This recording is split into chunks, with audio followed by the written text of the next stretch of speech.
A very good morning to all. I welcome you all in this online lecture. Today, I'm very happy that we have with us Dr. Kamal Nayan Chaubeji, and he will be speaking today on postmodernism with special reference to Michel Foucault. In this lecture, he'll be discussing firstly about the major features of postmodernism, its development, and then his main focus will be on Michel Foucault, how he develops a relation and sees the relation between knowledge and power and discourse. So before inviting Dr. Kamal Nayan Chaubeji, I'd like to give a brief introduction about him to our participants so that they can know what are the areas in which he is working. Dr. Kamal Nayan Chaubeji is working as the assistant professor at the Department of Political Science at Dayal Singh College, Delhi University.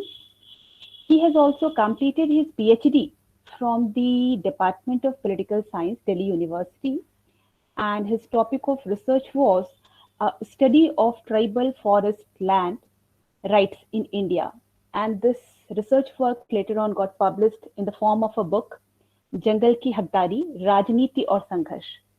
This book got published from reputed Vani Prakashan in 2015. He also did a postdoctorate from Nehru Memorial Museum and Library on the topic Law as a Site of Contestation between State and the Margin, a comparative study of the two progressive laws, PESA and FRA. And this research was between 2012 to 2014. Presently, he is doing a major research project with ICSSR, and the project is on the role of Vanvasi, Kalyan Ashram in tribal areas. Dr. Chaube is also a member of editorial team of reputed journal Pratiman, which is published by CSDS Delhi, and I must say it is one of the most prestigious journal in Hindi in social sciences. He has published various papers, research articles in journals like Economic and Political Weekly, Studies in Indian Politics, Social Change, and so on. Dr. Chaube has also co-edited 3 volumes of Bharatiya Gram Shrinkhala with Surinder S. Jodhka, and it got published by Vani Prakashan in 2019. One of the very significant contribution of Dr. Chaube is that he has translated many important texts of political science from English to Hindi. To name a few, William Lica's Contemporary Political Philosophy and John Rawls' A Theory of Justice. I think it is one of the very important contribution because we all who are teaching, we are facing this thing that many of the students who write in Hindi, who are more comfortable in Hindi, they face a lot of problem when it comes to quality content, especially in social sciences. And these kind of steps actually ensures that in future we'll have quality content so that Hindi medium student can have access to good content. And I congratulate Dr. Chaube for this kind of work, and we hope many more such works to come from him.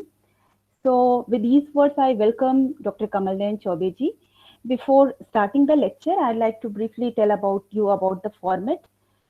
The lecture will be for 1 hour or 1 hour 15 minutes or 30 minutes, and after that we'll have the question answer session, and students may post their questions in the chat box, and then we'll present it before the speaker.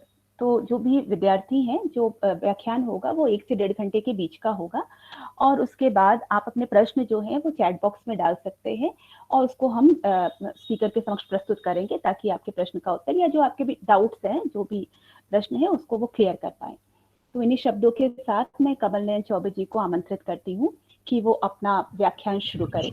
Doctor Kamal Nayan Choubey जी. ठीक, thank you Preeti ji. तो मैं ये करूँगा आने वाले मैं कोशिश करूँगा कि 1 घंटे तक मैं बात रखूँ अपनी. उसके बाद हम लोग बातचीत करें, आप लोग क्वेश्चंस करें ज़्यादा से ज़्यादा, और मेरी कोशिश ये होगी कि मैं ज़्यादा बातें, चूँकि कई बार ये होता है कि मुझसे कहा गया कि आप दोनों भाषाओं में बोलने की कोशिश करें, तो उसमें बहुत सारी चीज़ें रिपीट होने लगती है। तो मैं कोशिश ये करूंगा कि पहले मैं एक लार्जर पॉइंट्स जो है उसको मैं इंग्लिश में बताऊं, और वो पॉइंट जब खत्म होता है तो उसको समराइज कर दो हिंदी में। तो हम इस तरीके से आगे बढ़ेंगे। और ये ऐसी चीज है जिसके साथ हम सब लोग जीते हैं। कम से कम नॉर्थ इंडिया में, साउथ इंडिया में जाए तो और या फिर दूसरे देश के भागों में जाए तो और दूसरी तरह की प्रॉब्लम्स भी आती हैं क्लासरूम में कि आप किस तरीके से अपनी बातों को रखें। तो और बाद में ये रहेगा कि जो मैं बातें कह रहा हूँ उससे अगर आप लोगों के कुछ क्वेश्चंस होंगे तो आप लोग पूछ सकते हैं। और चूंकि हम लोग पोस्ट मॉडर्निज्म पे बात कर रहे हैं और जनरली जब आप लेक्चर देते हैं तो आप फॉलो करते हैं format. So since you're talking about for postmodernism, I'm sitting with a cup of tea. So it is a kind of different kind of lecture because I'm just going to say certain thing without following certain pattern. Okay. So in today's lecture, my purpose is very simple. My purpose is to give you some basic understanding about postmodernism. And I have, and I think most of us have some strong reservation about postmodernism, postmodernist view.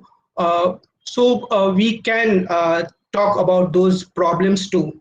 But first, it is necessary to understand what is the meaning of postmodernism, and then we will talk about Foucault. But if we want to understand postmodernism, what we should do first is we should understand modernism, the idea of modernism. So the point is that when we are talking about modernity or modernism, primarily we think that actually I just want to make one request. If few people, 3 or 4 people will be on their camera, then it will be easier for me to talk, because I think I'm talking in a totally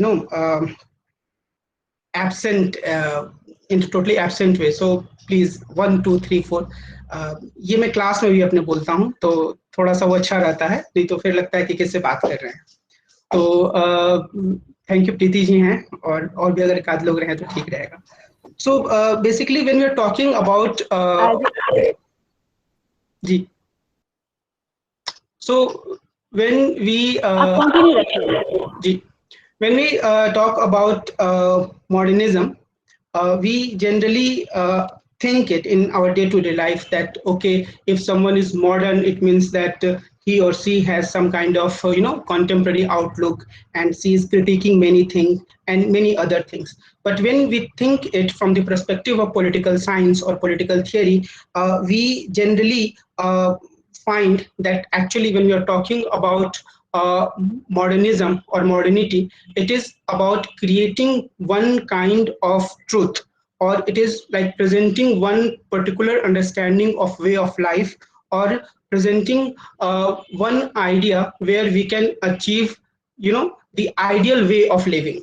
So when we think about the emergence of modern civilization or modernity. So when we are talking about modernity, it is primarily related to thinking through your reason.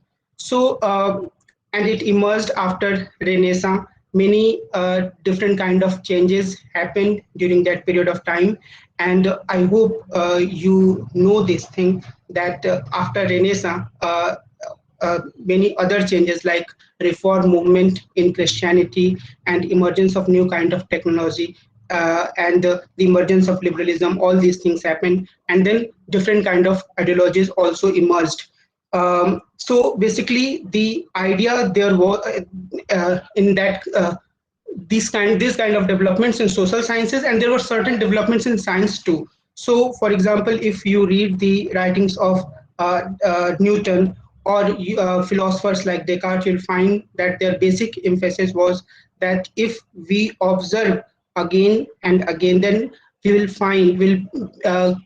create a conclusion, or we can find a situation where we'll say that actually this is the actual truth about life, or this is the actual truth about nature, or this is the way nature is functioning, and then we can control it and we can use it to create a good situation for human life. So the basic idea there was, and that through deductive method or through inductive method. Deductive means that we will start our thinking from some basic assumptions, okay, and we assume that this is the basic thing about the world, and then we will try to deduct many other facts, and we will try to present one solid argument about the working of human civilization or the working of nature and many other things.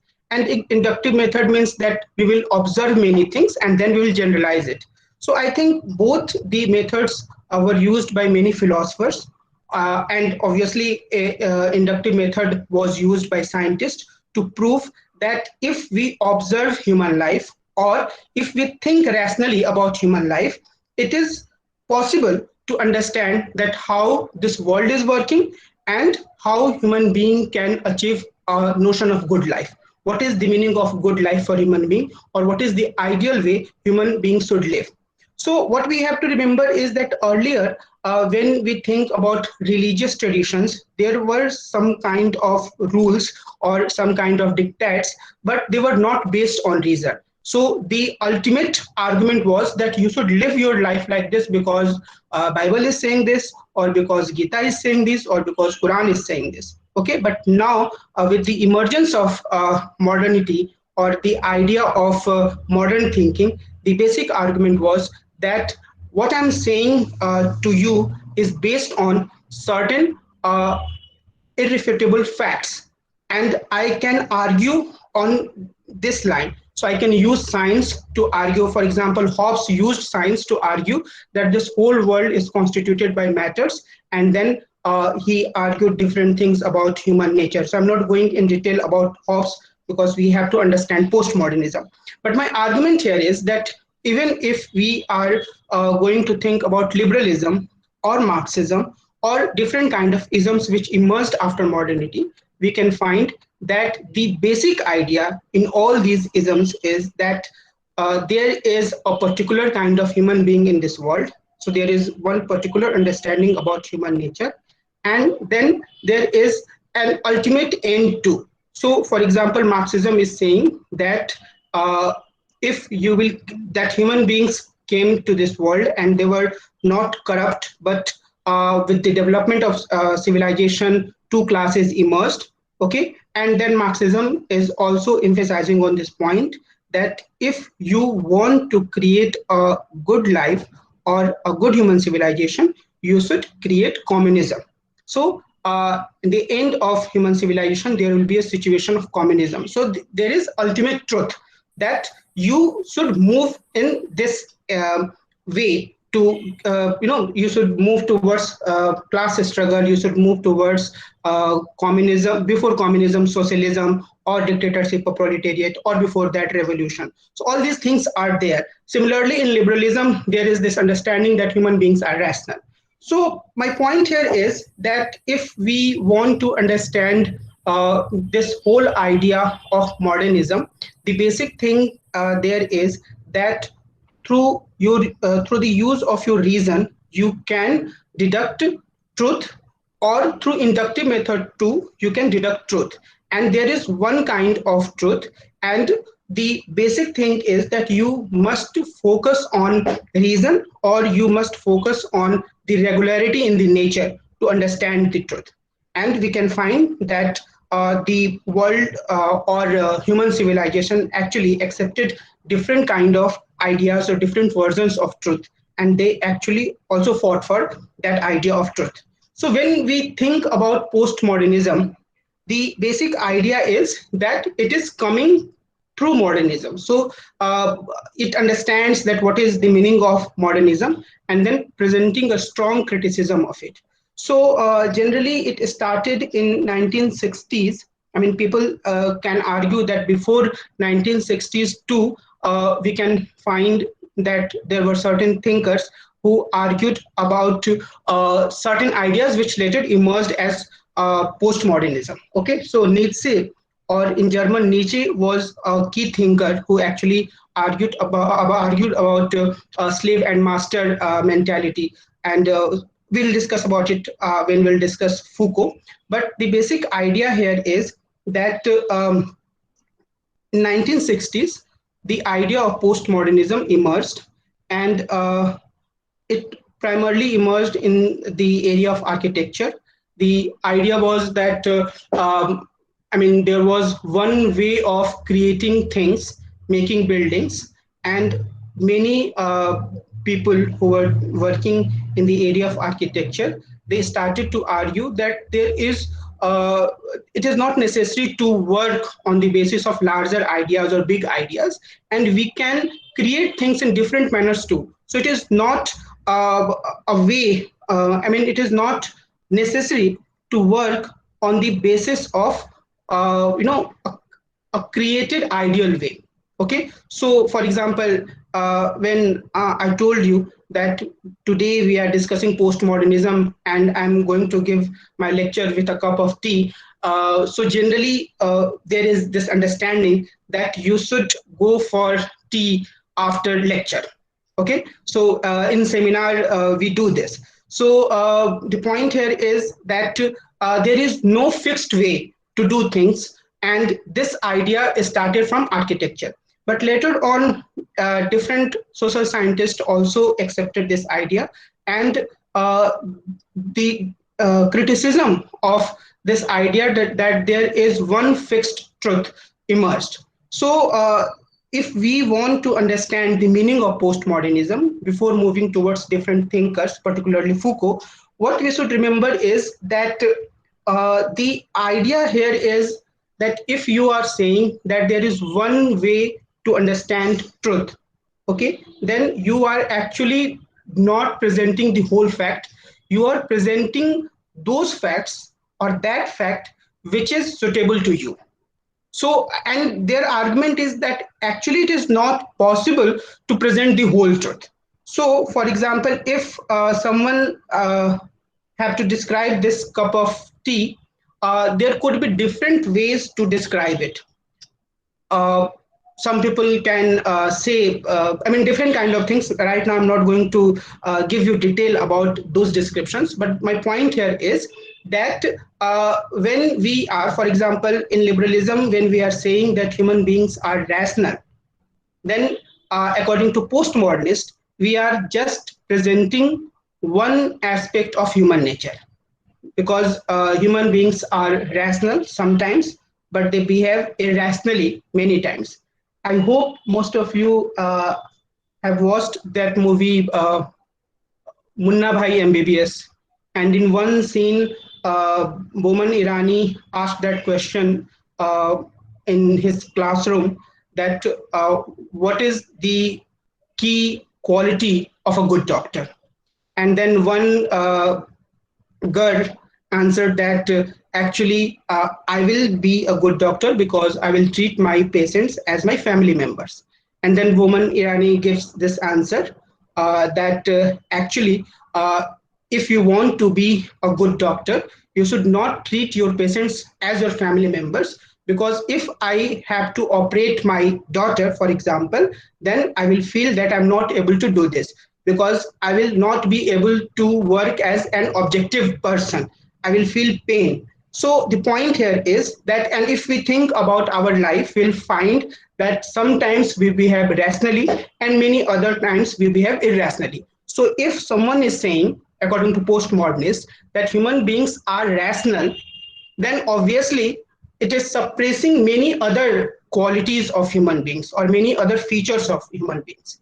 So the point here is that if you want to describe human beings, you have to focus on their different kind of aspects. And the creation of rational and irrational is also arbitrary. So if some people are feeling that working in a particular manner is rational, then they will turn it as rational, and then other things will be irrational.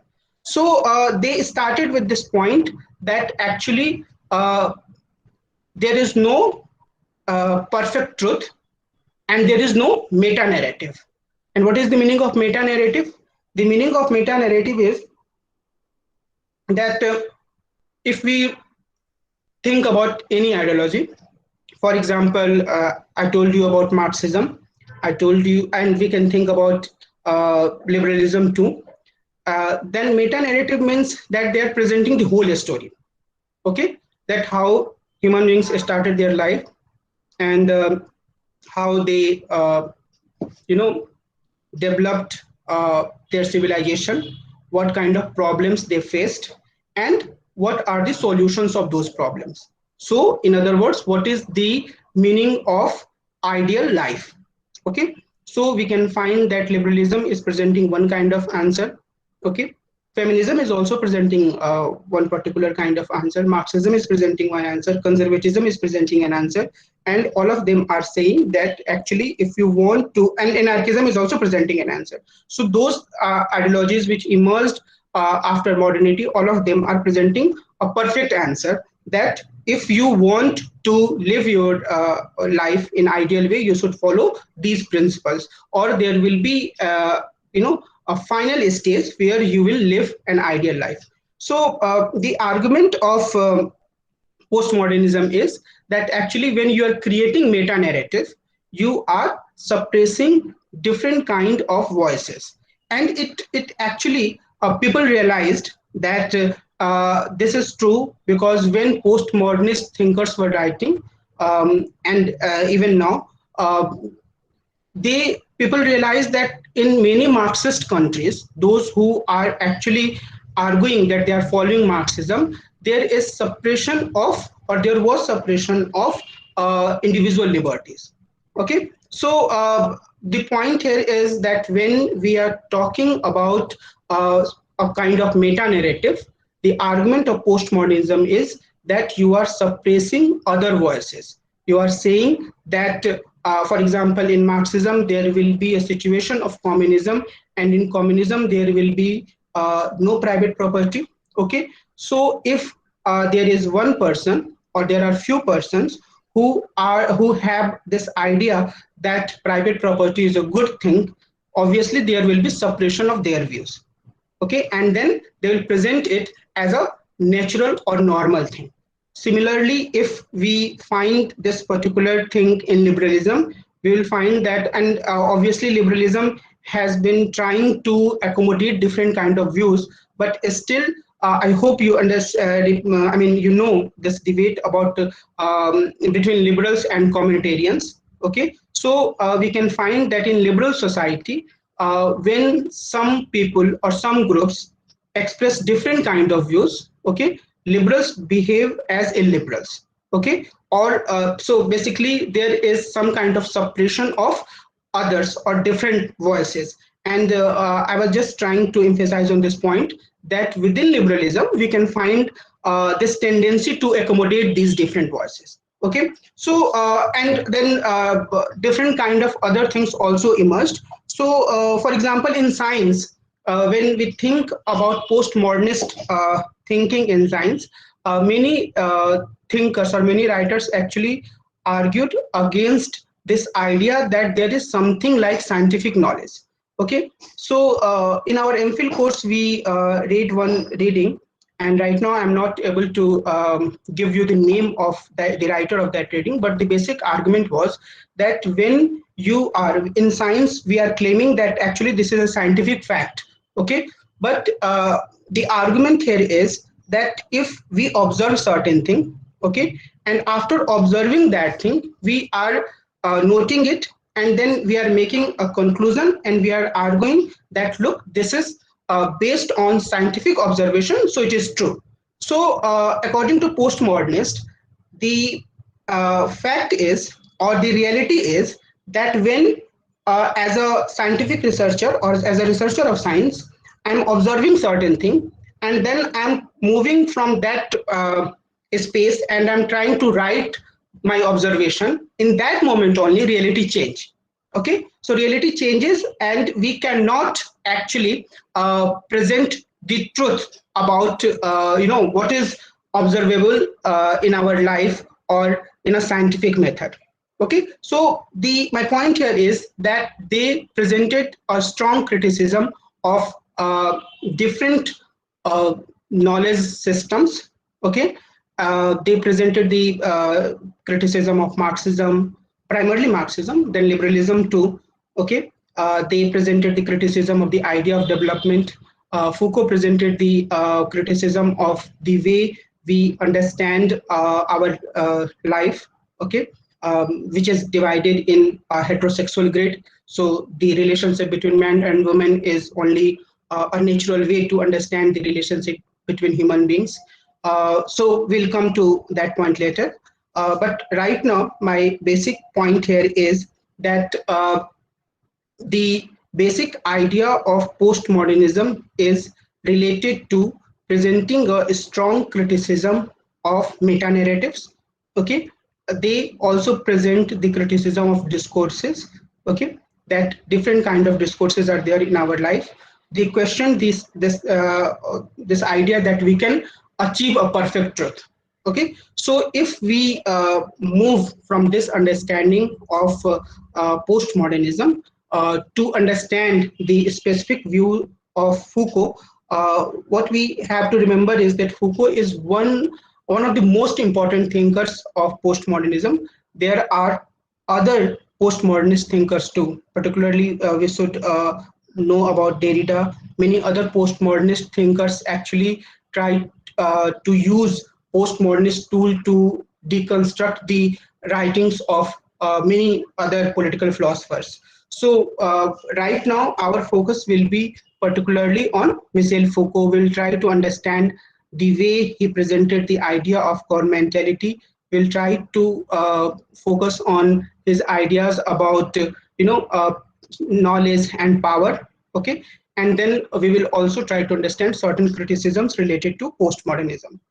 अभी तक जो मैंने बोला उसको मैं थोड़ा सा point wise Hindi में बता देना चाहूंगा कि जो हम बात कर रहे हैं पोस्ट मॉडर्निज्म के बारे में, तो उसको समझना बहुत मुश्किल नहीं है, बहुत ही आसान सी चीज है, क्योंकि वो हमारे जीवन में के आसपास हो रही बहुत सारी घटनाओं से जुड़ी हुई चीज है।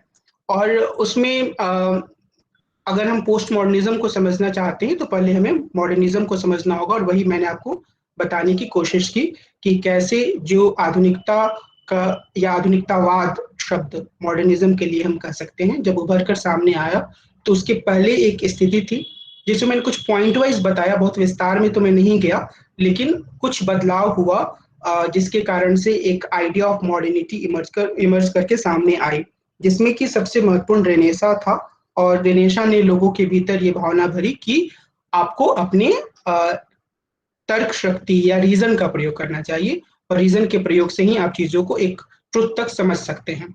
फिर वहां पर मैंने डिडक्टिव और इंडक्टिव मेथड की बात की कि आप अगर ट्रुथ को हासिल करना चाहते हैं, जो कि मॉडर्न साइंस ने भी जिस पर जोर दिया और बहुत सारे पॉलिटिकल फिलोसफर्स ने भी जोर दिया, और कुछ पॉलिटिकल फिलोसफर्स साइंटिफिक मेथड का भी यूज करने का क्लेम करते थे, जैसे हॉब्स करते हैं।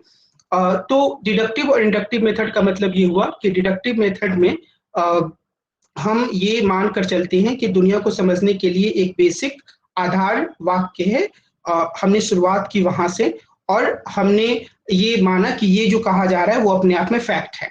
जैसे कि हॉब्स ने शुरुआत की कि पूरी दुनिया मैटर से बनी हुई है, और उसके बाद वो और आगे डिडक्ट करते चले जाते हैं, और वो फिर उसके आधार पर एक ट्रुथ का निर्माण करते हैं कि दुनिया इस तरीके से काम करती है, और अगर आपको एक आइडियल सिचुएशन तक जाना है तो आपको इस रास्ते पर आगे बढ़ना होगा। जैसे कि हॉब्स जाते हुए लेवियाथन में एक बड़े संप्रभु की बात करेंगे। तो ये डिडक्टिव मेथड हो गया, और बहुत सारे फिलोसफर्स में हम इसको डिडक्टिव मेथड को देख सकते हैं। और दूसरा इंडक्टिव मेथड हो गया, जहां पर हम चीजों को ऑब्जर्व करते हैं, और ऑब्जर्व करने के बाद जनरलाइज करते हुए कुछ बातों को रखते हैं, जैसे कि बहुत सारे साइंसेज में ये किया जाता है, पॉलिटिकल साइंस में भी इसका चलन काफी बढ़ा।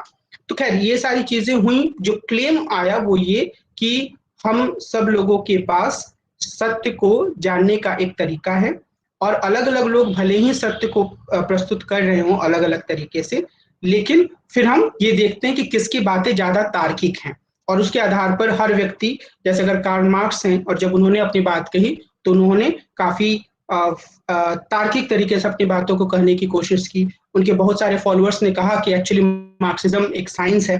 तो इस तरीके की एक बातचीत शुरू हो गई, और ये अलग अलग तरीके से चीजें काम भी करती रही। लेकिन ये एक विचार के रूप में हमेशा से ही रहा है कि जो मोरालिटी है या जो सच्चाई है वो जो डोमिनेंट क्लास है उसकी तरफ से प्रस्तुत किया गया। तो एक ऐसा एकदम से नया विचार नहीं था। नीत्शे के विचारों में हम इसको देख सकते हैं, जिसमें कि वो मास्टर और स्लेव मोरालिटी की बात करते हैं। वो ये कहते हैं कि जो मास्टर मोरालिटी होती है वो डोमिनेंट मोरालिटी के रूप में होती है, और जो दूसरे लोगों की मोरालिटी होती है, जो दबे होते हैं, जो पिछड़े होते हैं, उनकी मोरालिटी को ज्यादा तरजीह नहीं दी जाती है। खैर, तो ये, और वो बार बार ये कोशिश होती है स्लेव मोरालिटी की कि हम भी मास्टर मोरालिटी में खुद को बदल लें, यानी कि हम जिस तरीके से जिंदगी को देखते हैं वो भी सच मान लिया जाए।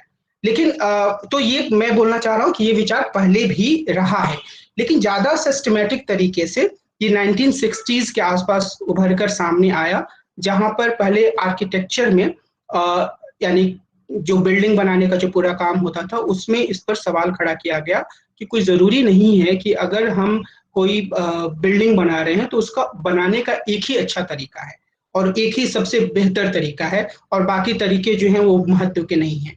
तो वो एक विद्रोह के रूप में था कि हम दूसरे तरीके से चीजों को करेंगे और हम उसको आगे लेकर जाएंगे। और फिर मैंने सिर्फ कुछ बेसिक एक अंडरस्टैंडिंग देने की कोशिश की, और मुझे उम्मीद है कि आप सब इसको जानते भी होंगे, और वो इस बात से संबंधित थी कि किस तरीके से जो पोस्ट मॉडर्निज्म है या जो पोस्ट मॉडर्निस्ट थिंकर्स हैं वो दुनिया को देखते हैं, और उनका यही कहना है कि आप कभी भी ये पॉसिबल नहीं है कि पूरा सच बता सके।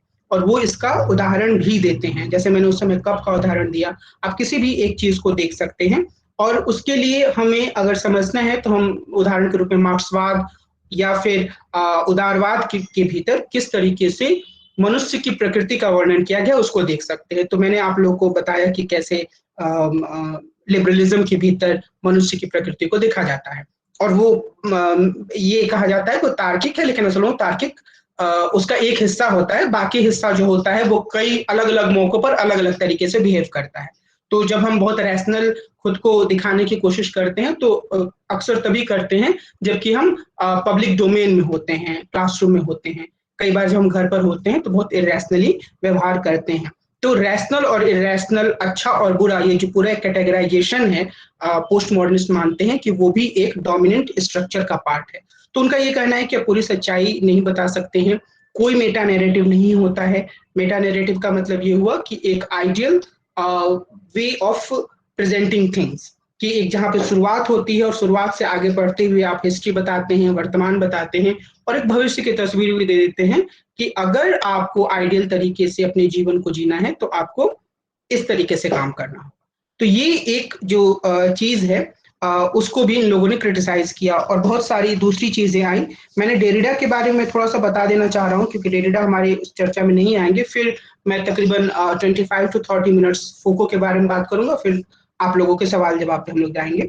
So Derrida basically he presented this idea that if you want to understand a particular author, you should deconstruct his ideas. Okay, so you cannot grasp the full meaning of the author, and there is need to so there is no full reality.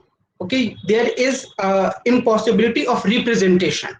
Okay, so if I am writing certain thing, okay, I'm writing it due to the influence of different kind of factors. Okay, so I will write an essay, or I will write a story, or I'll write novel. And if you will read that story or novel after 5 years or after 1 hour or after 2 hours, okay, it will be really difficult for you to grasp the whole meaning of my writing, okay, or my intention, okay, or my argument. The largely you will understand those things according to your situation.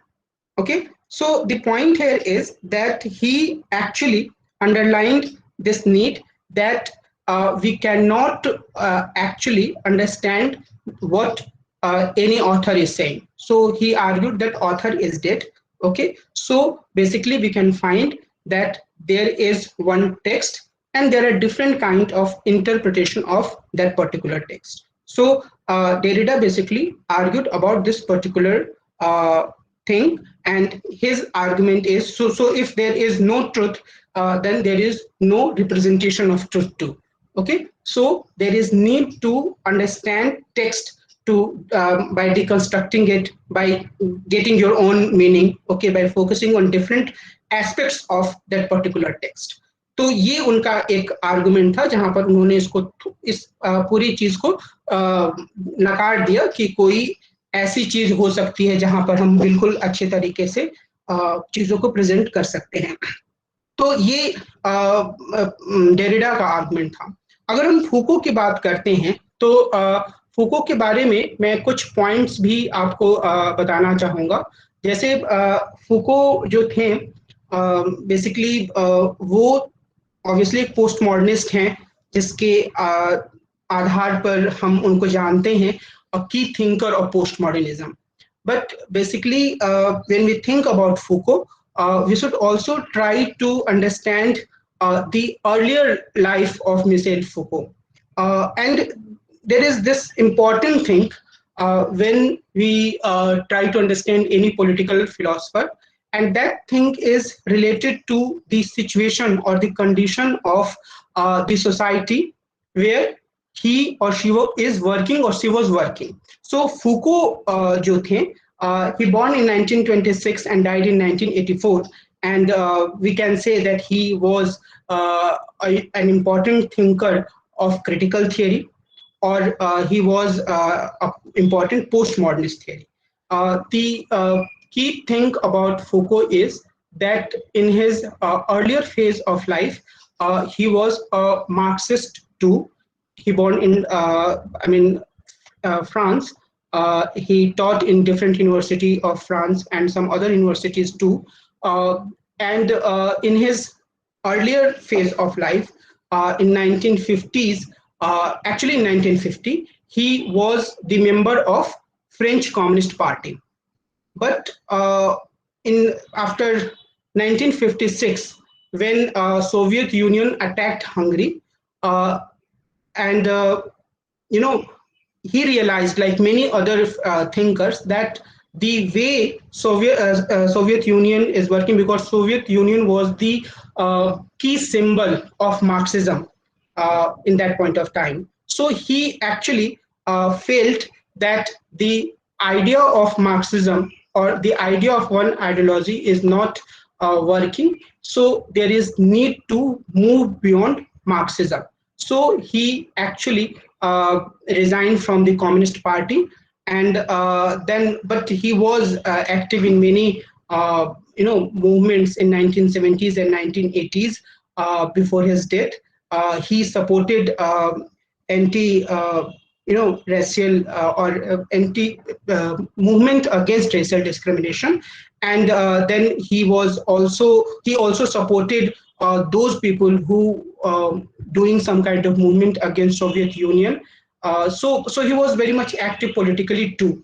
And then the most important thing about Foucault is that he was he himself was a gay. So he tried to deconstruct the whole history of heterosexuality. And heterosexuality means this understanding that the only natural relationship or only natural sexual relationship in this world is relationship between man and woman. Okay, so he actually tried to present this idea that how this idea of sexuality emerged. And then if we look at books written by Foucault, okay, we'll find, and I just want to give you some names of his books, titles of the book written by him. He wrote Madness and Civilization. And what we have to remember about Foucault is that he wrote primarily on French. So, and this is really an important thing. Why? Because we have this understanding in India that largely political philosophy is, just a minute, largely political philosophy is or has been developed in English too, English only. So he wrote in French, and there is a whole tradition of French philosophers who presented their writings. For example, many others. Earlier in German, Hegel, and in present time, Habermas and many other philosophers presented their ideas, and they never wrote in English. But right now, my point here is that he wrote Foucault wrote all his books in French, and then those books translated in English. Okay, so his first important book, Madness and Civilization, was published in 1961. Then The Birth of Clinic was published in 1963. The Order of Things, an Archaeology of the Human Sciences, this book was published in 1966. And then Discipline and Punish, the famous book written by Foucault. This book was published in 1975. And then he wrote 3 volumes of the history of sexuality. Volume 1 was published in 1976. The Use of Pleasure, the history of sexuality, volume 2. This was presented in published in 1984. And The Care of the Self, the history of sexuality, it was published in 1986. So I'm reading all these things from some slides. My point here is that I don't remember all the titles written by Foucault. And then some other books were also published, and those books were based on lectures given by Foucault. So, and these books are really helpful to understand his ideas, because in these class lectures, he is trying to present these ideas in more simpler way. So if you people are interested, you can find those lectures and you can read them. Now, my point here is that if we want to understand Foucault, okay, we should start from some basic books, okay, and then we should try to read the original writings of Foucault. Now, I will start with this idea that Foucault is talking about power, okay, and Foucault is talking about the reality in a way we or many other people never acknowledged it. So he presented his ideas in a new way. So he questioned many things which were accepted as normal in the world, okay, in liberal societies or in Marxist societies, obviously, because the criticism of Marxism was very obvious, because there was no individual liberty in most of the countries who were claiming that they were working on the basis of Marxism, for example, Soviet Union or China or many countries of Eastern Europe. But he also presented a criticism of the working of liberal society. So we will try to understand his ideas, okay? And first, what we have to remember, what we should try to understand here is that Foucault is talking about governmentality, okay? And he is presenting this idea of governmentality as an idea which is actually a modern way to rule.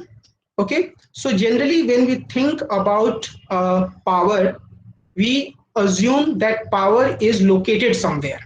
Okay, so we think that if I'm talking about power, and we generally describe this particular thing in this way only, that we can say that in India there is one person who is most powerful. Maybe we'll say prime minister, okay, and there are another ways to understand power, okay, and we know that Marxism defined powers as on the basis of creation or construction of classes, okay.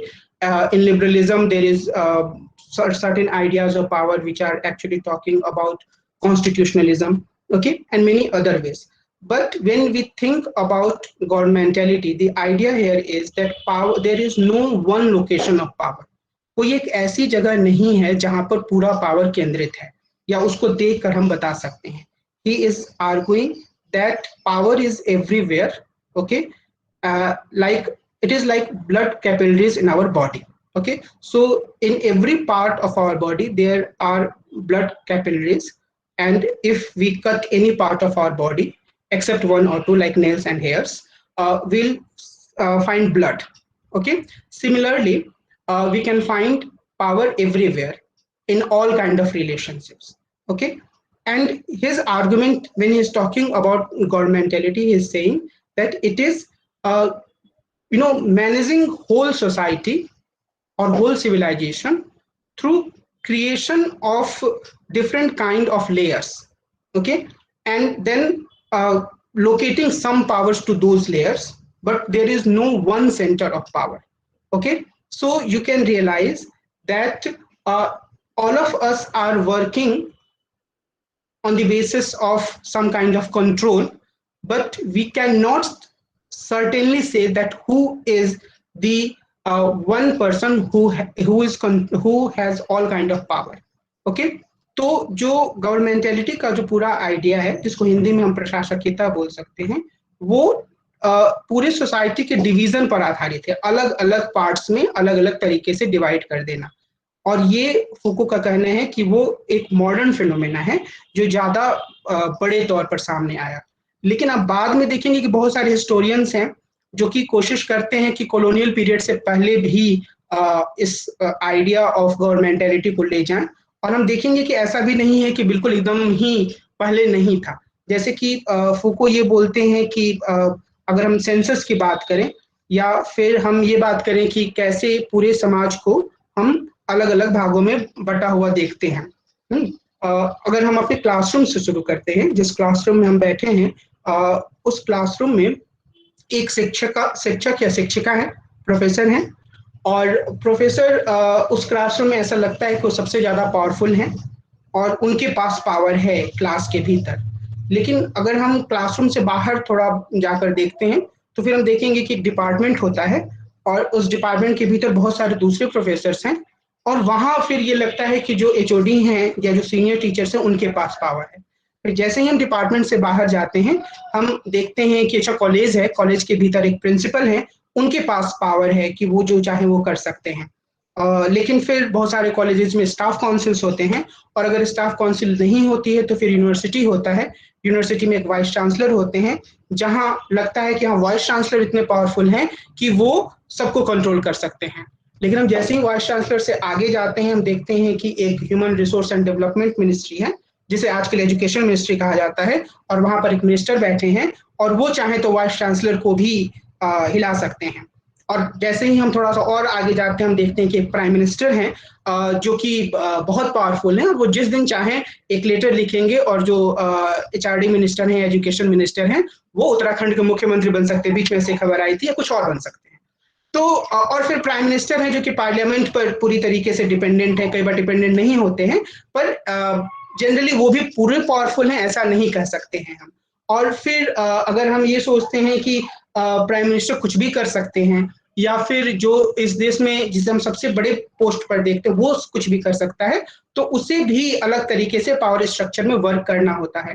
Because as a prime minister I can not decide to do anything, because there will be fear of different kind of sanctions, okay, economic sanctions by other countries, developed countries or United States of America. So I will take decisions on the basis of those things. So we cannot, the argument here is that we cannot say that actually where power is located, okay, everyone is working, okay, everyone has some area of using power, but he is also or she is also controlled by the power of other persons, okay, and that then that other person or the person who is holding the higher position is also controlled by some other structure. So the point here is that we cannot find the actual location of power, but we can find that all of us are working according to this idea of power. We understand that what actually what we have to do as a teacher, what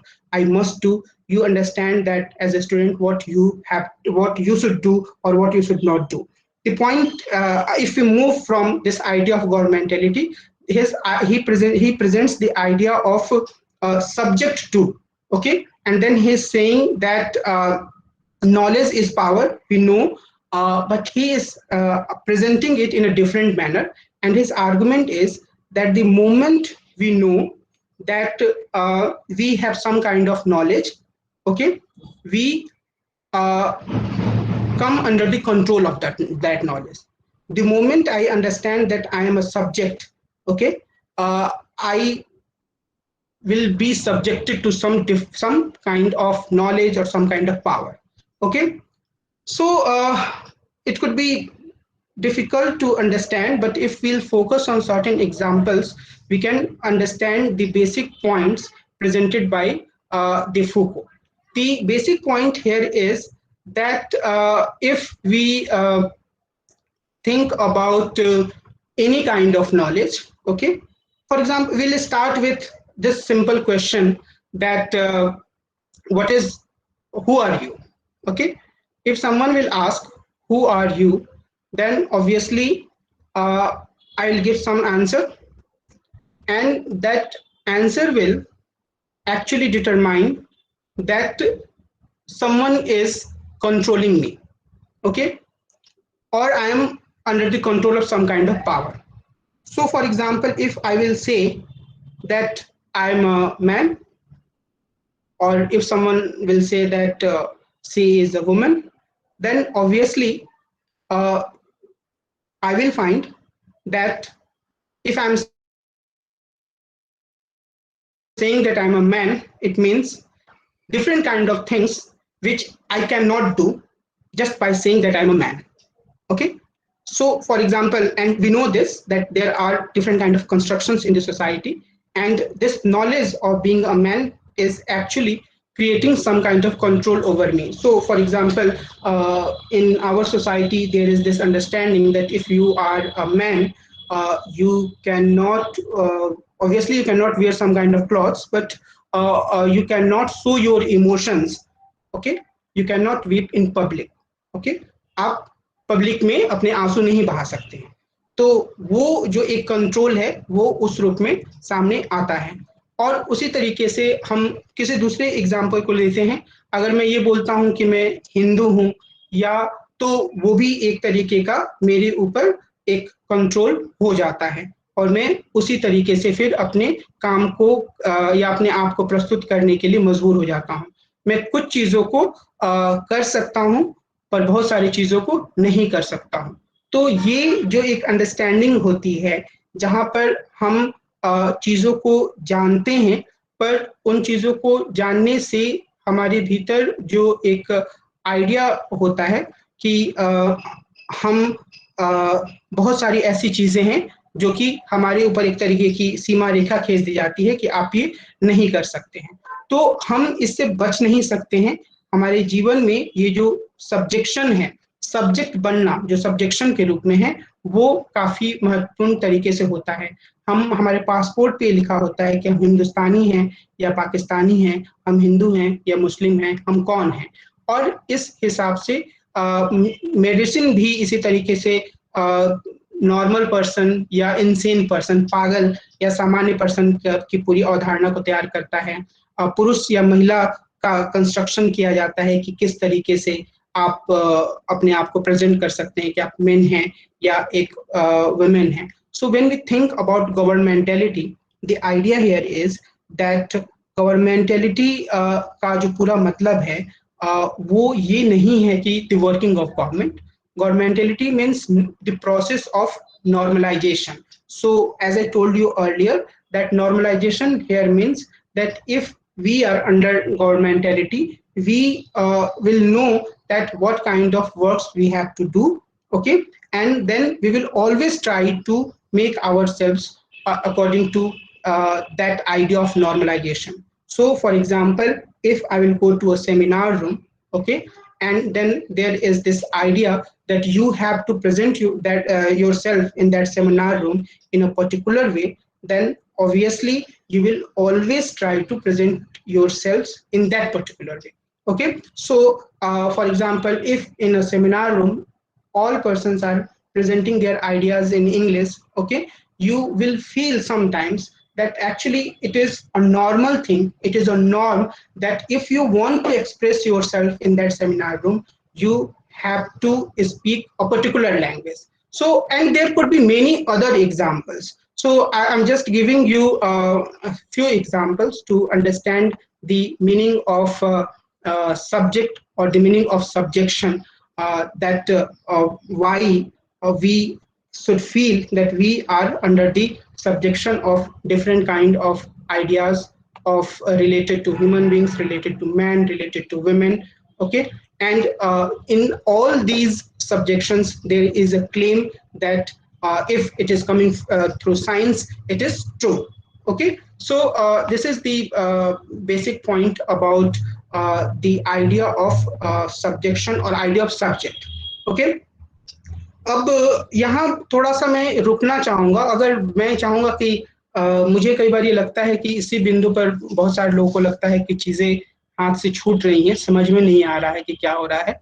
तो अगर आप लोग का कुछ question है, हम लोग 1 minute का ब्रेक लेते हैं, आप लोग क्वेश्चन लिखिए, फिर हम यहाँ से आगे बढ़ते हैं, क्योंकि कुछ मैं क्रिटिकल पॉइंट्स पे कुछ जाऊंगा और एक डिस्क्रिप्शन ये आता है कि फिर फूको की जो पूरे आइडियाज हैं या फिर पोस्ट मॉडर्निज्म का जो आइडिया है उसका पॉजिटिव उससे निकलता क्या है, उससे हासिल क्या होता है और उसके लिमिटेशंस क्या हैं। तो उस पर जाने से पहले और फूको की कुछ और बात करने से पहले, अभी जो मैंने बात कही अगर उस पर कुछ आप लोगों को समझ में आया तो भी, और नहीं आया तो भी आप कुछ क्वेश्चंस पूछ सकते हैं, लिख भी सकते हैं, सीधे पूछ भी सकते हैं। हाँ, आप पूछ लीजिए कि आपको कुछ क्लियर नहीं है, या पोस्ट कर दीजिए ताकि आगे की का जो लेक्चर है वो आपको समझ में आए।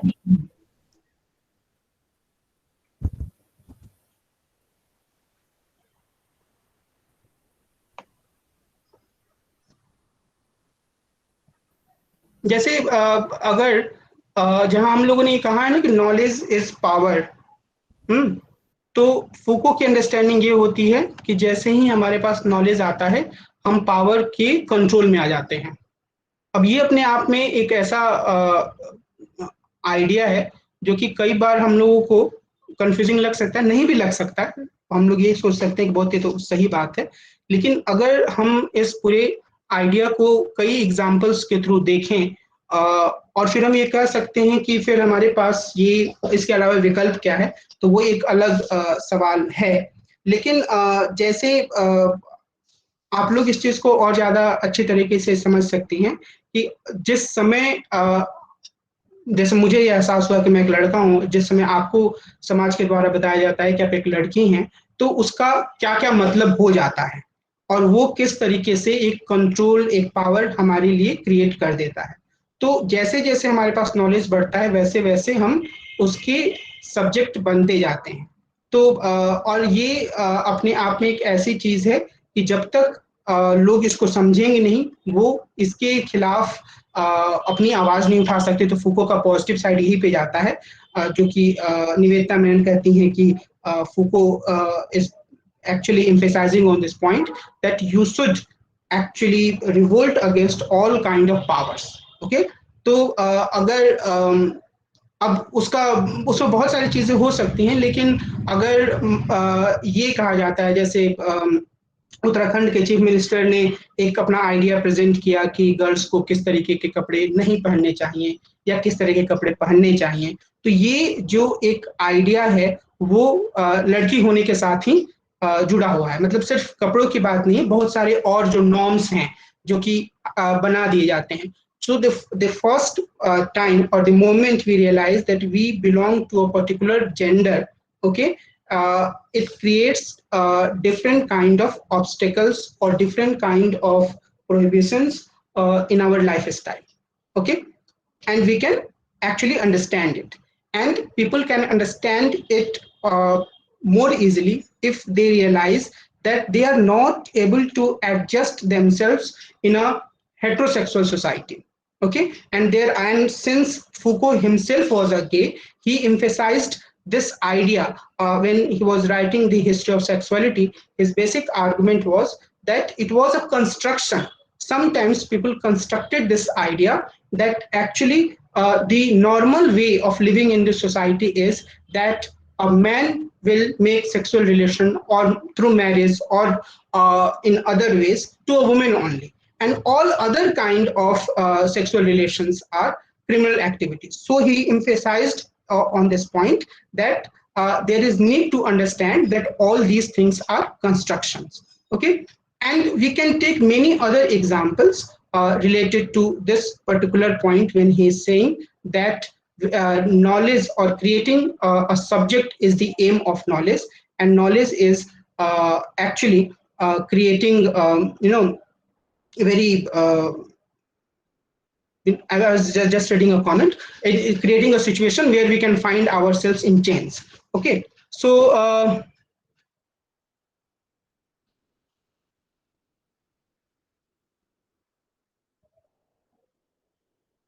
सिविलाइजेशन एंड इंसैनिटी के बारे में जो इनका पूरा आर्गुमेंट था वो भी इसी चीज से जुड़ा हुआ था कि if you are, and many Marxist also actually use this idea, analytical Marxist, that actually you are not fit in the normal understanding of or normal ways of the society, you will be termed as insane persons. But actually the insane person is a person who is not able to adjust himself or herself in the normal of this particular society, the truth which was imposed by dominant sections of the society on different persons. Okay, so if, I mean, and we can find this thing, it is not just about gays or lesbian relationship, it is also about those persons who are who belong to transgender groups.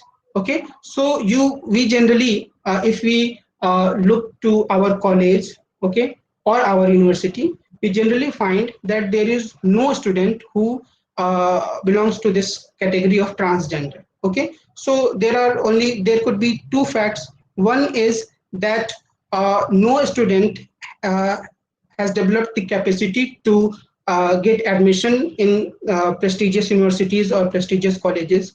Or the second thing is that they are suppressing their identities. Okay, why? Because there is one dominant understanding of what is normal. Okay, and the idea of Foucault is that what we have to understand here is that this understanding of normal is created thing. It is not natural thing. There is no natural thing which is presented as natural by biology. Okay, so and why people are actually suppressing, if there are students with this kind of identity and they are suppressing it, why are they suppressing this identity? Because there is this knowledge that what is good or what is bad, what is natural, so-called natural, or what is unnatural. So he is trying to question this kind of construction. Okay, and he is presenting his ideas to argue that we can find that human beings are living in a situation where people are people find themselves in a situation where different kind of uh, identities or different kind of ideas are imposed on them, and they are living according to those ideas.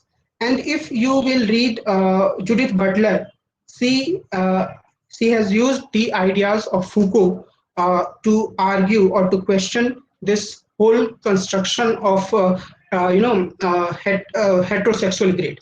I hope you remember. Actually, this is the meaning of this term is heterosexual grid, is that we are living in a society where one particular kind of relationship is natural, or that particular kind of relationship is normal.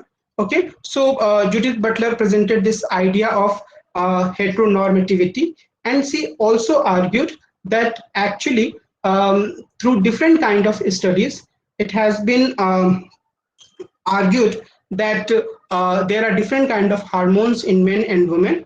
Okay, and in some point of times those are hormones are more active in some men, and some other hormones are active in women. Okay, but the situation can change. Okay, तो बहुत सारे ऐसे लोग हो सकते हैं जिनके भीतर ऐसे हार्मोन्स हो जो जनरली विमेन हार्मोन्स माने जाते हैं, और जिनके भीतर ऐसे, और ऐसी विमेन हो सकती हैं जिनके भीतर वो हार्मोन्स हो जो मेन के हार्मोन्स को माने जाते हैं. तो ऐसे बहुत ही डिटेल में मैं बोलना ये चाह रहा हूँ कि बहुत ही डिटेल में फिर इस बात की स्टडी की गई कि जिस तरीके से एक नॉलेज के थ्रू एक कंस्ट्रक्शन किया जाता है एक खास तरीके के फैक्ट का, एक खास तरह की सच्चाई का, वो असल में एक तरह का कंस्ट्रक्शन होता है. तो इसीलिए बटलर ये भी बताती हैं कि अगर मेल और फीमेल ये दो ही कैटेगरीज होती और ये दोनों अगर नॉर्मल होती तो फिर यूनाइटेड स्टेट्स ऑफ अमेरिका या दूसरे डेवलप्ड सोसाइटीज में ये, और इंडिया में भी, अर्बन इंडिया में ये चीज नहीं होती कि किसी का कोई बच्चा जन्म लेता है और जैसे ही उसके माता पिता को ये लगता है कि अच्छा इसका सेक्सुअल ऑर्गन क्लियर नहीं है, तो वो जल्दी से डॉक्टर के पास जाते हैं और कहते हैं कि आप इसका ऑपरेशन कीजिए और इसको लड़का या लड़की बना दीजिए। तो अगर वो नेचुरल है तो लोग उसको नेचुरली एक्सेप्ट करते हैं। और फिर तो ऐसा नहीं है। मैं ये कहना चाह रहा हूँ कि ये जो पूरा आइडिया है कि किस तरीके से पावर वर्क करता है और कैसे नॉलेज के थ्रू पावर को क्रिएट किया जाता है, इसे बाद में कई सारे स्टडीज के थ्रू और पोस्ट मॉडर्निस्ट थिंकर्स ने, जो जेंडर स्टडीज कर रही हैं, उन्होंने दिखाने की कोशिश की। जो एक आइडिया ऑफ नॉर्मल है उसे भी कई अलग अलग तरीके से प्रेजेंट किया गया और उसके आधार पर बहुत सी जो सप्रेस्ड आइडेंटिटीज थी उन्होंने खुद को एक्सेप्ट किया। So we can think about the idea of development. Okay, so we have a particular understanding of development.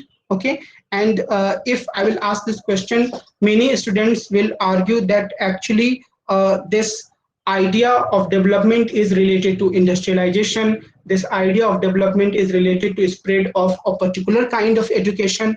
This idea of development is related to giving people modern technology, okay, and many other things.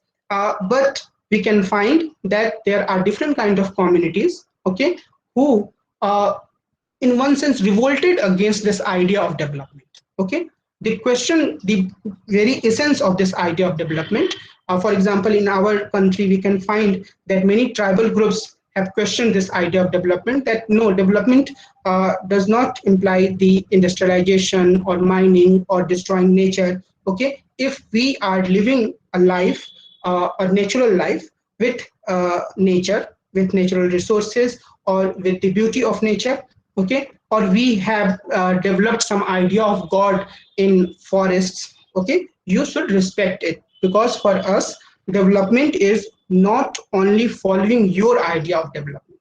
Okay, similarly we can find that there are different women activists who have strongly questioned this idea of what is natural or what is normal for a girl or for a woman. Okay, and they question everything, because primarily in feminism, and particularly in radical feminism, we can find this idea of deconstructing all kind of given notions about the role of women or about the way women should conduct themselves. Okay, so my point here is that if we uh, think about Michel Foucault, okay, we can find that Michel Foucault, as a prominent or most important, we can say, postmodernist, is trying to question the idea of normal.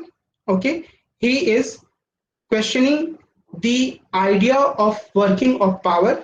He is questioning the idea of our identity or truth about ourselves, or the idea of knowledge.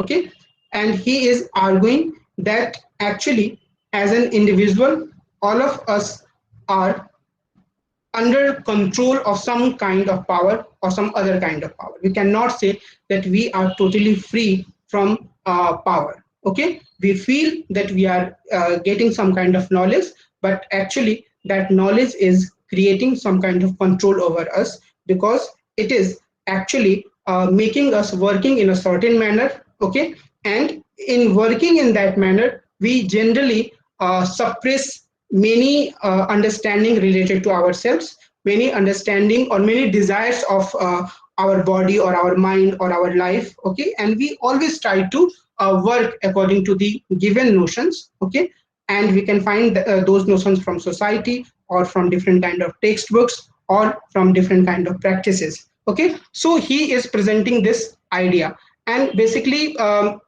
when we think about the way forward, okay, particularly in the writing of Foucault, okay, so basically Foucault is arguing about the resistance of power.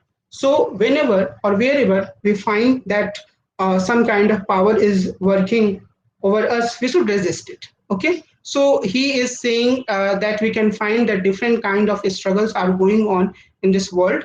Okay, so we can find that people are resisting against dominant power in feudal societies. Okay, and we can also find that in capitalist societies, people are struggling against some kind of alienation created by capitalist system.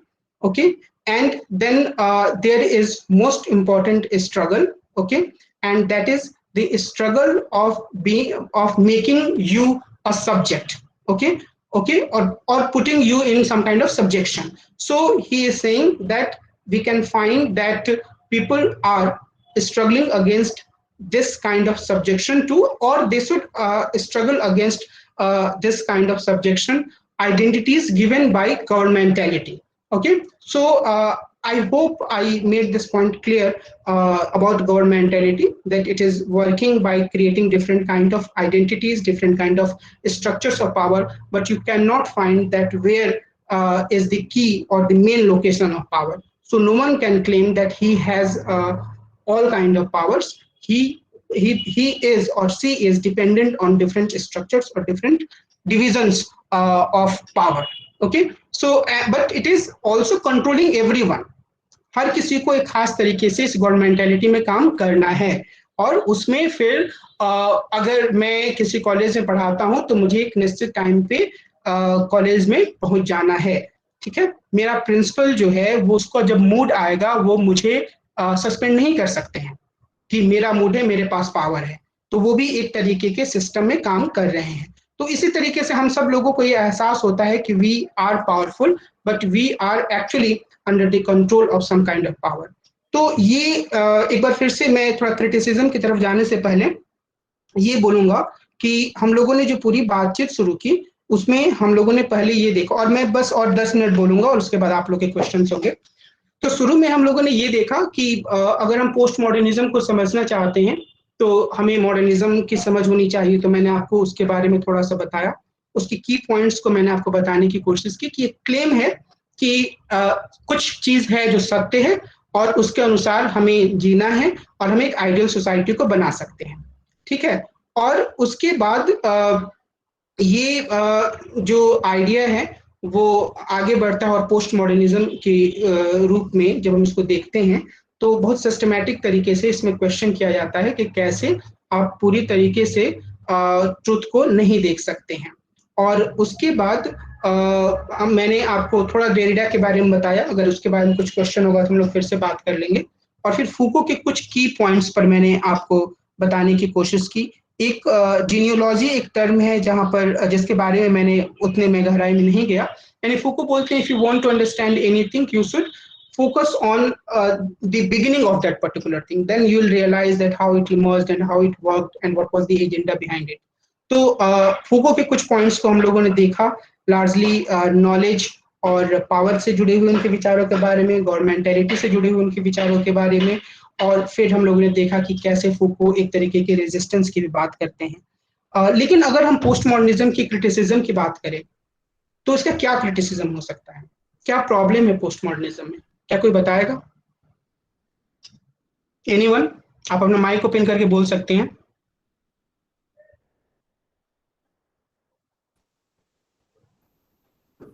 कोई respond करना चाहेगा?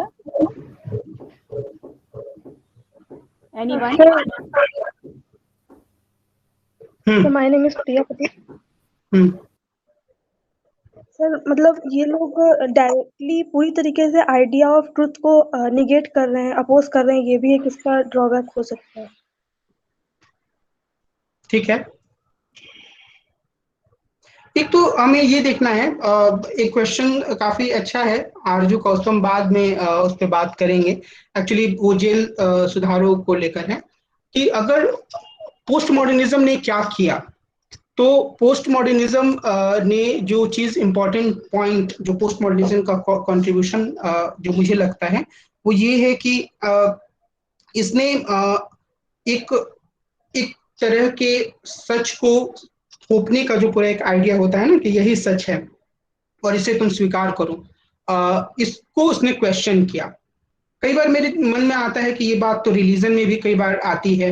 कुछ लोग ये कह सकते हैं कि रिलीजन में भी बहुत ज्यादा डाइवर्सिटी है, लेकिन जो मॉडर्निज्म के साथ जो आर्गुमेंट था वो ये था, क्योंकि रिलीजन एक टाइम के बाद जाकर भावनाओं के साथ जुड़ जाता है, पर मॉडर्निज्म हमेशा ये कहता था कि नहीं, ये ऑब्जर्वेबल ट्रुथ है, या नहीं, जो मैं बात बोल रहा हूँ वो बहुत ही रीजनेबल या रीजन के साथ कंस्ट्रक्ट करते हुए बोल रहा हूँ। तो ये जो ट्रुथ का जो क्लेम था बहुत मजबूती से आता था, साइंटिफिक है, इसको तो मानना ही पड़ेगा कि तुम इस तरीके से बिहेव नहीं कर रहे हो, तुम इंसेन हो रहे हो, या तुम इस तरीके से बिहेव नहीं कर रहे हो तो तुम एक सही दिशा में आगे नहीं बढ़ रहे हो। तो ये चीज हम लोगों ने ऑब्जर्व करके निकाला है। तो इसमें पोस्ट मॉडर्निज्म ने जो सप्रेस्ड आइडेंटिटीज थी उनको सामने आने का मौका दिया।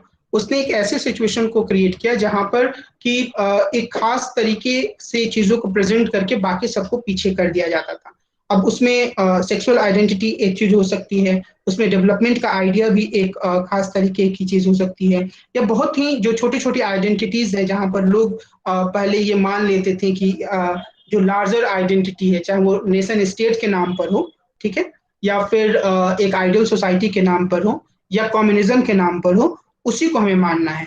तो ये जो एक सिचुएशन था उससे खिलाफ एक आवाज उठाने की बात पोस्ट मॉडर्निस्ट आइडियाज से आई, because there is no ultimate truth, there is nothing which is which is beyond question. Okay, then obviously as a person we can express ourselves and we can question all kind of imposed truth.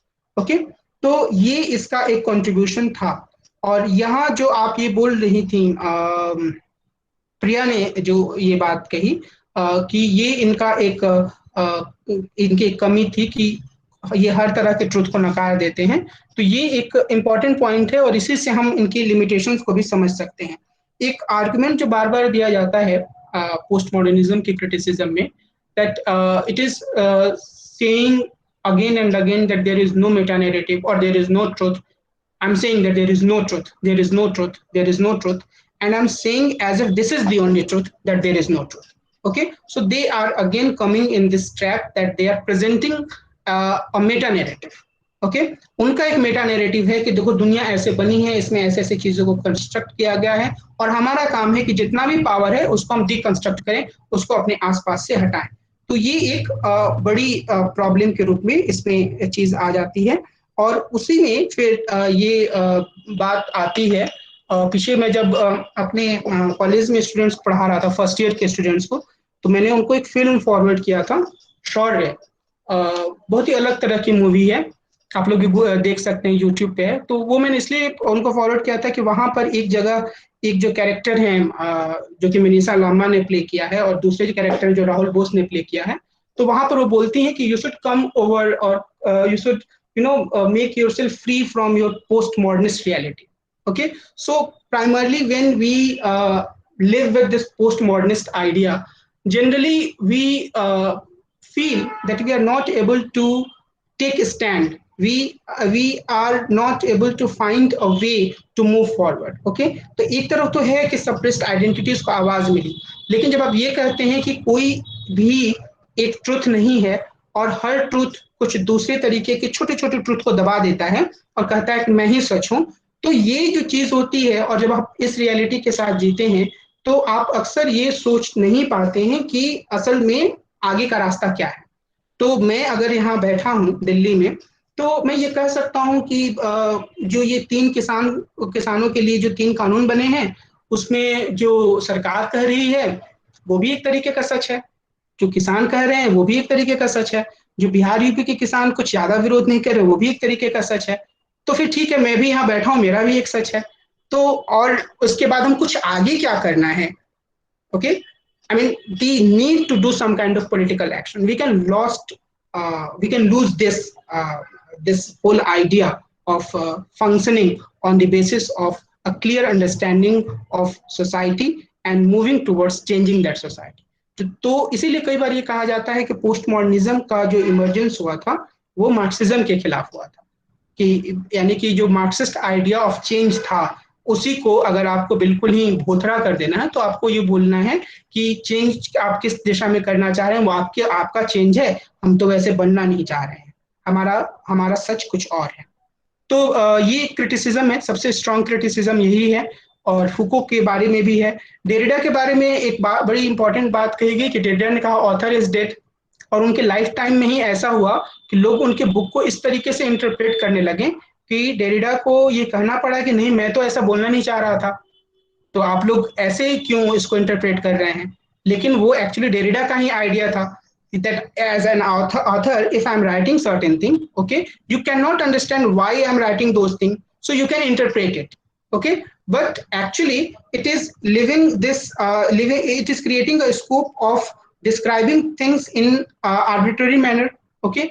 And if we are saying that nothing is actual truth, okay, or there is no one good way, okay, then every person will say that actually I am understanding this particular situation in my way, okay, and if you are imposing your own way, then obviously you are and I'm coming, by giving this example, I'm coming again to the problems of saying that there is no one truth, that a fascist can also say, Hitler can say that actually this is my truth, I'm understanding society in this way, and I'm trying to kill Jews to create a good German society.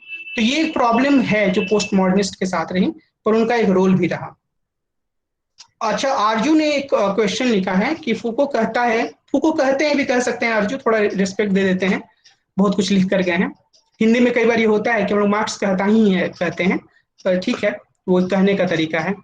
तो फूको कहते हैं कि पूंजीवादी व्यवस्था में jail का प्रयोग व्यक्तियों की आवाज को अनुशासन के नाम पर दबाने के लिए किया जाने लगा। जब लोगों को सुधारने के लिए जेल का आविष्कार किया गया था तो अपराध कम क्यों नहीं हुए। तो क्या फूको बाध्यकारी शक्ति को परिभाषित कर रहा है या पूंजीवादी व्यवस्था के उत्तर आधुनिकतावाद के दृष्टिकोण से आलोचना कर रहा है, उसका आशय क्या है।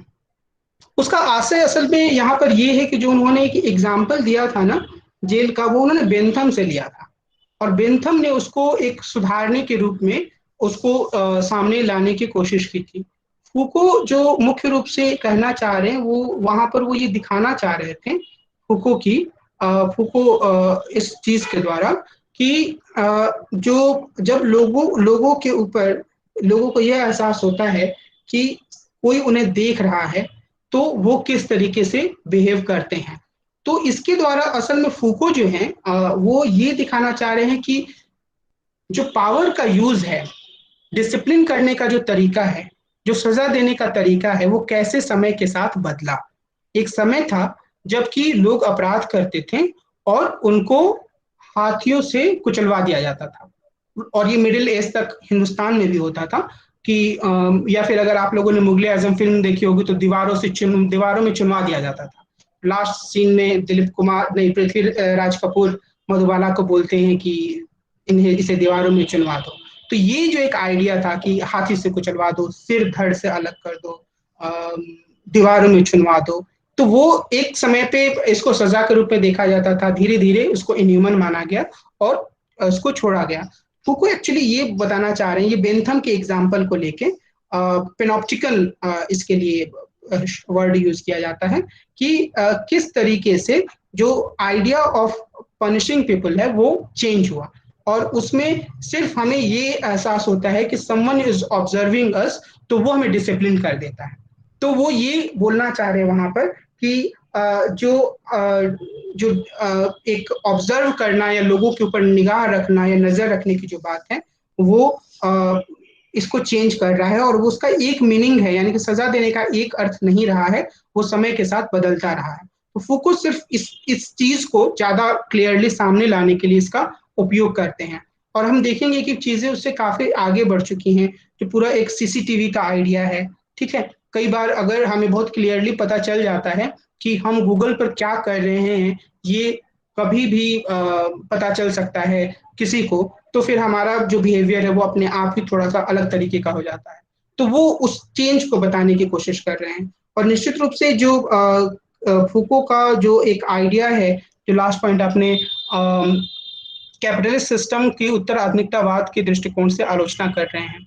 एक्चुअली कैपिटलिस्ट सिस्टम की उन्होंने काफी तरीके से आलोचना की, और उसमें लेकिन बाद में थोड़ा सा वो न्यू लिबरल आइडियाज की तरफ भी आगे बढ़े, क्योंकि शायद उन्हें ये लगा कि ये एक ज्यादा बेहतर रास्ता है चीजों को बताने का। फूको, तो मैं इस पे बहुत क्लियर तरीके से ये बोलना चाह रहा हूँ कि obviously he presented the criticism of capitalist system, Marxist system, but for him obviously liberal system was preferable because there was opportunity to question the dominant things, but obviously for him a liberal system was not ideal. Okay, तो वो हर जगह पर जहां भी power है उसको question करने की बात कर रहे थे। लेकिन फूको के साथ एक और बड़ी ट्रेजेडी ये हुई कि उन्होंने उनके राइटिंग से तो हम इस चीज को लेकर आ पाते हैं कि if you feel that you are under control of any kind of power you should resist. Okay, और वो रेजिस्टेंस अलग अलग तरीके से भी हो सकता है। प्रॉब्लम उसमें भी है, अब जैसे कि आप में से कोई घर जाता है और घर जाने में आपको 8 बज जाते हैं रात में, और आपकी माता जी आपको डांटना शुरू कर देती है कि ये कुछ समय है आने का, तो आप उस पावर का रेजिस्ट करेंगे और अगले दिन 10 बज जाएंगे। तो ये हो सकता है, लेकिन फिर हम कहेंगे कि अच्छा कहीं ना कहीं डिसिप्लिन की जरूरत होगी, तो वो एक अलग कहानी है। लेकिन मैं ये बोलना चाह रहा हूँ कि फूको खुद अपनी जिंदगी में वो गे थे, लेकिन वो कभी भी उन्होंने खुलकर इस चीज को एक्सेप्ट नहीं किया, वो इस चीज को लेकर नहीं आए पब्लिक डोमेन में कि वो हैं और वो सही है, वो इस तरीके से जी रहे हैं अपने एक गे पार्टनर के साथ 24 या 25 सालों से। तो ये एक तरीके का उनके लाइफ में भी एक जो फियर ऑफ पावर है वो तो दिखता है, तो प्रैक्टिस में वो चीजें नहीं आती हैं। अच्छा, मुझे नहीं मतलब आरजू आपके सवालों का मैं जवाब दे रहा था, फिर वहां से थोड़ा सा मूव कर गया, पर उसका जवाब यही इसी तरीके से मैं देना चाहूंगा कि फूको जो है वो एक तरीके से कंस्ट्रक्शन ऑफ पनिशमेंट और चेंजिंग नेचर ऑफ पनिशमेंट को दिखाना चाहते हैं पेनॉप्टिकन के एग्जाम्पल के द्वारा, और वो कैपिटलिस्ट सिस्टम को भी क्रिटिसाइज करते हैं और मार्क्सिस्ट सिस्टम को भी क्रिटिसाइज करते हैं। लेकिन उनके क्रिटिसिज्म में कैपिटलिस्ट सिस्टम क्योंकि वहां पर लिबरल वैल्यूज हैं कुछ हद तक एक्सेप्टेबल माना जा सकता है, लेकिन वो कैपिटलिस्ट सिस्टम को भी बहुत स्ट्रांगली क्रिटिसाइज करते हैं। और हमें जो समझने की जरूरत है वो ये है कि there are some obvious kind of criticisms. Okay, obvious kind of criticisms means that we can say that in China people have no right to speak freely. Okay, we can say that in capitalist society there is inequality. Okay, many people are not able to get normal food, so there are problems. तो ये normal criticism हो गया। फूको उससे 2 कदम 4 कदम 5 कदम बहुत आगे जाते हैं और वो उस तरीके से क्रिटिसिज्म प्रस्तुत करते हैं कि तुम जिस तरीके से घर में रहते हो, तुम्हें जिस तरीके के वैल्यूज दिए जाते हैं, तुम्हें जिस तरीके से जिंदगी में आगे बढ़ना सिखाया जाता है, तुमको उन सब चीजों को देखना है कि क्या वो तुम्हारे ऊपर किसी तरीके का पावर थोपा जा रहा है या नहीं थोपा जा रहा है। ठीक है, तो वो इस लिहाज से हमें फूको ज्यादा रेडिकल थिंकर के रूप में सामने आते हैं। Okay sir, thank you so much. Any other question? Is there any other question? कोई ऐसी चीज हो जो समझ में ना आई हो, क्योंकि वो ज्यादा इम्पोर्टेंट है कि आप लोग इसको समझ लें। एक और चीज मैं बोलना चाहूंगा और वो ये है कि प्रीति जब दो जगह दिखाई दे रही हैं तो उसमें तो वो ये है कि हिंदी में मैंने एक लेक्चर रिकॉर्ड करके डाला है। एक मेरा यूट्यूब चैनल है परख, ये एडवर्टाइजमेंट भी आप लोग इसको समझ सकते हैं, लेकिन ये एडवर्टाइजमेंट नहीं है, ये एक तरीके से इंफॉर्मेशन भी है। तो इस पे आप लोग जाकर उसको देख सकते हैं, और अगर आप लोग चाहें तो और भी कई सारे वीडियोस हैं तो आप लोग उसको देख सकते हैं, कुछ क्रिटिकल कमेंट्स भी दे सकते हैं, क्योंकि मैं कोशिश करता हूँ कि कुछ चीजें ऐसे करते रहूं। ठीक है, और कोई क्वेश्चन है?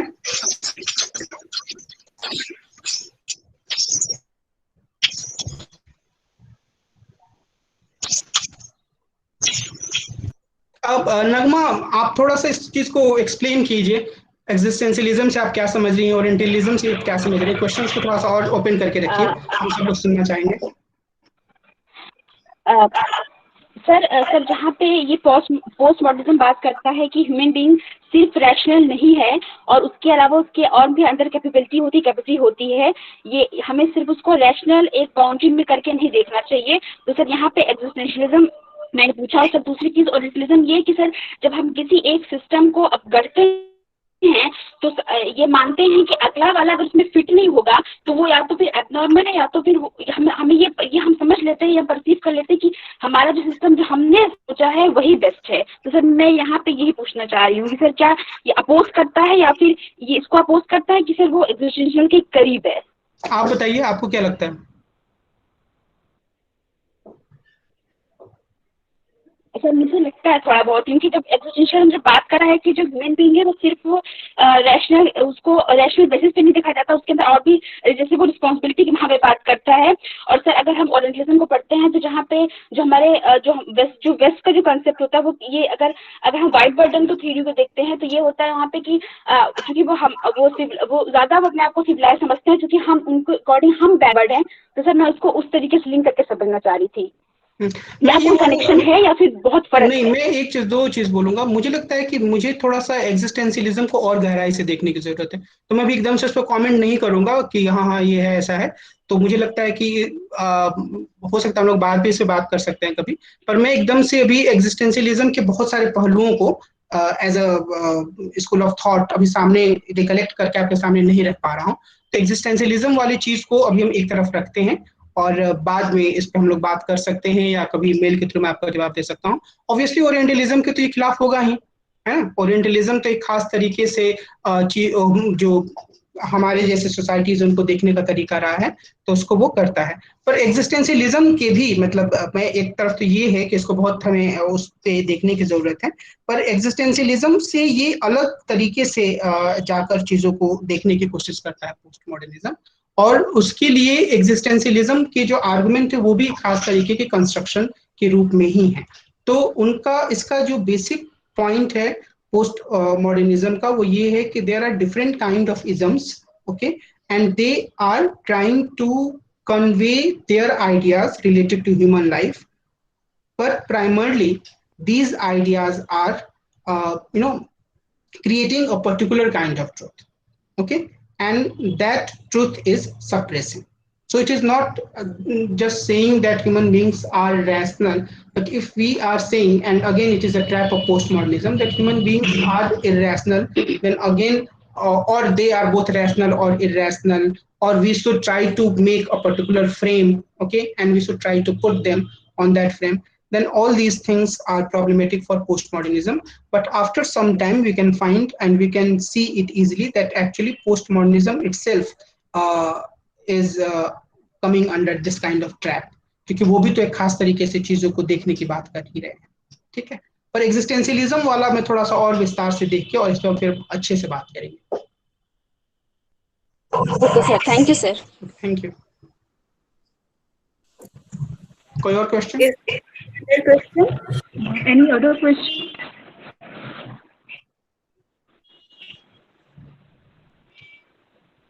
ठीक है, हाँ एक पॉइंट मैं बोलना चाह रहा था वो ये, अगर कोई और क्वेश्चन है तो उस पर क्वेश्चन पे ही आएंगे कि और कोई और क्वेश्चन है क्वेश्चन कि मेरा ये जो लार्जर पॉइंट मतलब एक लक्ष्य था इस लेक्चर का वो ये कि आप लोग एक बेसिक अंडरस्टैंडिंग पोस्ट मॉडर्निज्म से लें और उससे एंगेज करें। तो कुछ क्वेश्चन से तो ऐसा लगता है कि आप लोग उससे एंगेज करें, पर और क्वेश्चन आए तो और अच्छा रहेगा। और वो क्वेश्चन इससे भी हो सकता है कि आपको कोई पॉइंट समझ में नहीं आया, बिल्कुल नहीं समझ में नहीं आया। सर आपने लेक्चर के दौरान आइडिया ऑफ गवर्नमेंटालिटी एक टर्म यूज किया था, उसको थोड़ा सा आप एक्सप्लेन कर दीजिए। आइडिया ऑफ गवर्नमेंटालिटी का मतलब ये हुआ कि use of power, okay, by creating different kind of layers, okay, or by creating different kind of identities, okay, this is the basic idea. And what we have to remember is that in the idea of governmentality we cannot say that there is one location of power, okay, there are different kind of locations of power. So in earlier understanding of power we can generally able to understand that where is power and how power is working. I mean, how power is working is also there in governmentality. But for example, if we think about Marxist understanding of power, okay, or we have to think about feminist understanding of power, or we have to think about for example, any other conception, liberal understanding of power, or we discussed, I hope you know, three-dimensional understanding of power presented by Stephen Liu. So we can easily say that where power is and how is it working and who is using power and who is using it against whom. But in the idea of governmentality, we can find that, and he is primarily arguing that it is a modern phenomena and power is working through creating different kind of divisions, different kind of layers, different kind of identities. Okay, so at some point of time we can find that we are doing certain thing. Okay, but we cannot say that we have ultimate power. Okay, so so the point here is that governmentality is presenting an idea to understand the working of the modern society. Okay, and here the basic thing is that you cannot find the location, one location of power. Okay, and I gave you many examples related to it, like we talked about teachers, students, principals, okay, vice chancellor and MHRD, and we can use many other examples to understand that how governmentality works. But what you have to remember about governmentality is that there is no one or clear location of power. Power is divided, and power is, and everyone is under the control of that power. Everyone is using some kind of power, but again he or she is under some other kind of power. And then we are working, sometimes you can say that we are working as a robot, but yeah, this is the understanding of Foucault about governmentality. Okay, sir. Thank you.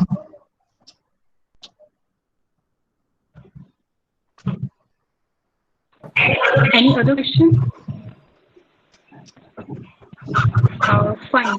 After this comprehensive discussion on postmodernism, especially in the context of Foucault's view, and it was